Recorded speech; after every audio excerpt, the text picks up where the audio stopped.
कि अंग्रेजों में और अपनों में क्या फर्क रहा। अंग्रेजों ने भरत सिंह को फांसी दे गई, लेकिन यहाँ अपने ने भरत तिवारी का इनकाउंटर कर दिया। ठीक दूसरी तरफ भरत तिवारी एक ऐसा नाम है जो बिहार के लिए अपने आप को खत्म कर दिया। भरत सिंह जी ने हमारे देश का मिट्टी को अपने हाथ में लेकर के कसम खाई थी कि हमारे देश को वो आजाद करवाएंगे एक दिन। हक के लिए आवाज उठाना उनका इतना बड़ा गलती था जो उनका इनकाउंटर कर दिया गया। होकर के गरीबों के लिए हॉस्पिटल खोले, गरीब अपना इलाज अच्छा से करा सके। एक्सरे 35 रुपए। आज वो मीडिया उनको खान सर से फैसल खान बोलने लगे। यूपी से एक वीडियो वायरल होता है जिसमें साफ लफ्जों पे चिल्ला के बोला जाता है पाकिस्तान जिंदाबाद। 22 साल का मयंक लोहार जो कि बिहार का रहने वाला था और मुंबई में रहकर मुंबई के अंधेरी में लगातार वार करना शुरू कर दिया। कुछ लोग अपना फोन निकाल करके वीडियो कर रहे, कोई भी इंसान एक भी उसको बचाने नहीं गया।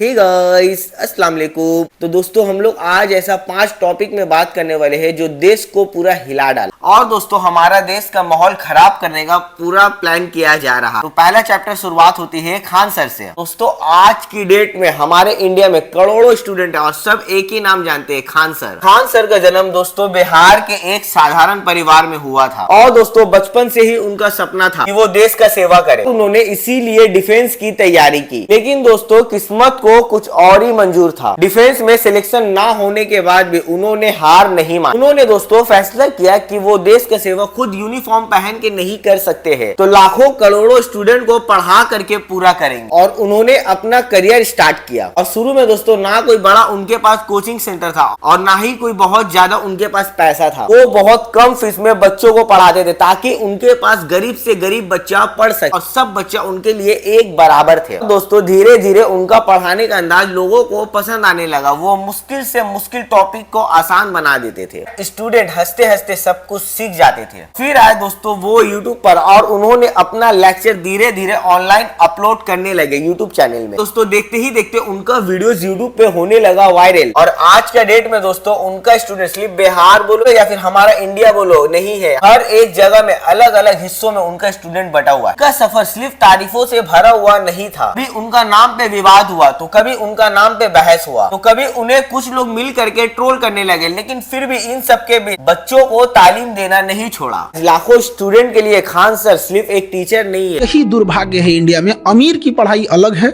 गरीब की पढ़ाई अलग है। और उसके बाद दोनों पढ़ के समाज में आएंगे तो अमीर लोग कहेंगे कि ये ऐसे किया वैसे किया। क्या बात की है, एक का पैर तोड़ दिए और एक को खिला पिला के अच्छा किए, उसके बाद दोनों को सेम रेस में दौड़ा। चल होकर के गरीबों के लिए हॉस्पिटल खोले, गरीब अपना इलाज अच्छा से करा सके। एक्सरे 35 रुपया। अफसोस दोस्तों जो खान सर अपने स्टूडेंट के लिए इतना किए, हमारे देश के लिए इतना किए, तो मीडिया उनको अपने घर में बुला करके इनवाइट करके उनका इंटरव्यू लेते। आप बताइए, अगर कोई क्वेश्चन पेपर लीक कर रहा है तो उसको पता है कि हम इससे 500 1000 करोड़ का बिजनेस करेंगे।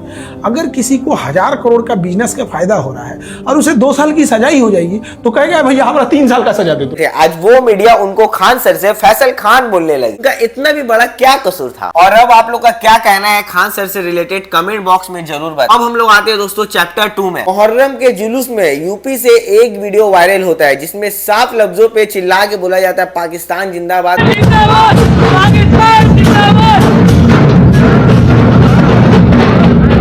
मतलब दोस्तों मुझे बोलने में भी खराब लग रहा, पड़ोसी मुल्क को बोला जा रहा है जिंदाबाद जिंदाबाद। हम रहते हैं इस देश, यहाँ का मिट्टी में रहते हैं, यहाँ का हम लोग खाते, यहाँ का हम लोग पीते हैं, और हमारे देश में कोई बगल वाला पड़ोस मुल्क को बोलेगा जिंदाबाद। अंदर से इतना ज्यादा गुस्सा आएगा ना, मतलब कहने को कुछ। हाँ दोस्तों यूपी पुलिस को मेरा सल्यूट है। 21/6/2026 को ग्राम खाईखेड़ा थाना आतिशगंज जिला बरेली में मुहर्रम के जुलूस में लगे पाकिस्तान जिंदाबाद के नारे संबंधी सोशल मीडिया प्लेटफॉर्म एक्स पर हुए ट्वीट की जांच में 2 व्यक्ति योगेंद्र पाल सनाब झमन सिंह व भुवनेश कुमार सनाब तेजपाल सिंह के द्वारा गलत नियत से एक बच्चे से उक्त कथन करवाकर शरारत किया जाना प्रकाश में आया है, जिसके क्रम में अभियुक्त को हिरासत में लेकर सुसंगत धाराओं में अभियोग पंजीकृत कर। नफरत फैलाने का भी एक हद होता है, लेकिन दोस्तों फिर भी कुछ लोग आएंगे मेरे कमेंट में आकर के, समझ रहे हो ना। और अब हम लोग आते हैं दोस्तों चैप्टर 3 में, मुंबई मर्डर केस। जरा एक बार सोचो दोस्तों, एक आम आदमी ट्रेन से घर लौट रहा हो, अगले कुछ सेकंड में एक यंग लड़का के ऊपर छुरी से अटैक होता है, वो लड़का का जान उससे छीन लिया जाता है। 22 साल का मयंक लोहार जो कि बिहार का रहने वाला था था और मुंबई में रहकर मुंबई के अंधेरी में काम करता था। बारिश का पानी ट्रेन के गेट से बोगी के अंदर आ रहा था, इसलिए मैं बोला कि गेट बंद कर दो और दोनों के बीच में बहस शुरू हो गया। एक धारदार हथियार निकाला और मैं के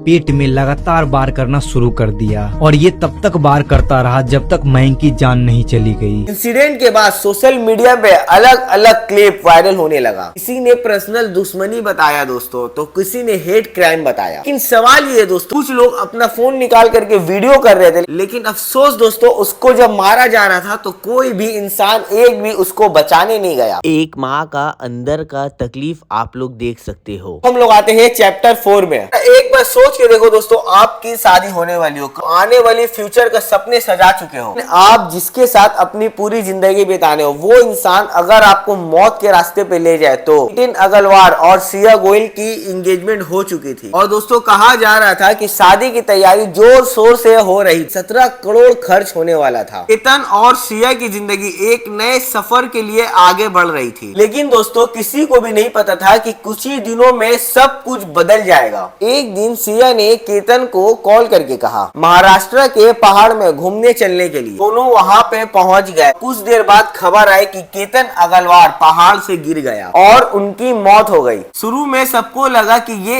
एक एक्सीडेंट है। फिर कुछ दिन बाद केतन की बहन सिया के साथ बैठ करके कुछ बारे में बात करते हैं और उसकी बहन को शक होता है कि इसने कुछ किया, को कस्टडी में लेना चाहिए। और फाइनली पुलिस जब कस्टडी में लेता है तो बहुत कुछ सामने आता है। पुलिस के मुताबिक कॉल रिकॉर्ड, दूसरे एविडेंस की जांच में शक पैदा हुआ और उसके बाद पुलिस ने एक आरोप लगाया कि केतन अग्रवाल का मौत एक एक्सीडेंट नहीं बल्कि एक प्लानिंग था। इसका कहना था कि इस साजिश में सिर्फ सिया अकेले नहीं थे, उसके साथ उसका एक बॉयफ्रेंड भी था जिसका नाम था चेतन चौधरी। मतलब दोस्तों जरा एक बार सोचो, वो लड़की ऑलरेडी किसी और के साथ रिलेशन में थी और वो फिर भी किसी और से एंगेजमेंट कर लिया और उस इंसान को अपना बॉयफ्रेंड के लिए जान से मार दी। और ये केस दोस्तों सोशल मीडिया पे एक सवाल खड़ा कर दिया, जिस इंसान पे हम सबसे ज्यादा भरोसा करते हैं वही इंसान हमारे खिलाफ एक बड़ा सा साजिश कर सकता है। और अब हम लोग आते हैं दोस्तों चैप्टर 5 में। ये सबसे बड़ा कहानी, ये लास्ट चैप्टर आप लोग पूरा देखना, स्क्रिप्ट मत कर। अभी सोशल मीडिया पे सबसे ज्यादा एक ही चीज चल रहा, भरत सिंह को भरत तिवारी से कंपेयर किया जा रहा है। भरत सिंह कौन है ये आप लोगों को बेहतर पता होगा और भरत तिवारी कौन है ये आप लोग को अगर नहीं पता है तो मैं बता देता हूँ। भरत तिवारी बिहार का एक नौजवान लड़का था। भरत सिंह एक ऐसा नाम है दोस्तों जो देश को बचाने के लिए खुद का जान दे दिया। एक दूसरे तरफ भरत तिवारी एक ऐसा नाम है जो बिहार के लिए अपने आप को खत्म कर दिया। भरत सिंह जी ने हमारे देश का मिट्टी को अपने हाथ में लेकर के कसम खाई थी कि हमारे देश को वो आजाद करवाएंगे एक दिन। फिर आता है साल 1929 जहां पे भरत सिंह जी ने और उनके साथी खुद जा करके गिरफ्तार हो गए और वो गिरफ्तार एक ही मकसद से हुए थे ताकि उनका नारा सुन सके, इनकलाब जिंदाबाद। 26 मार्च 1931 में भरत सिंह, शिवराम राजगुरु, सुखदेव थापड़ इन तीनों को फांसी दे दी गई और उस टाइम भरत सिंह की उम्र थी मात्र 23 साल। फांसी से पहले वो डरे नहीं, होठों पे मुस्कुराहट लेकर के उन्होंने कहा इनकलाब जिंदाबाद। और अब हम लोग आते हैं दोस्तों भरत तिवारी पर। भरत भूषण तिवारी का नाम पूरे बिहार में वायरल हुआ जब उनका मौत इनकाउंटर में हुआ। इनकाउंटर के बाद सोशल मीडिया पे दूसरी कहानी स्टार्ट हो गई।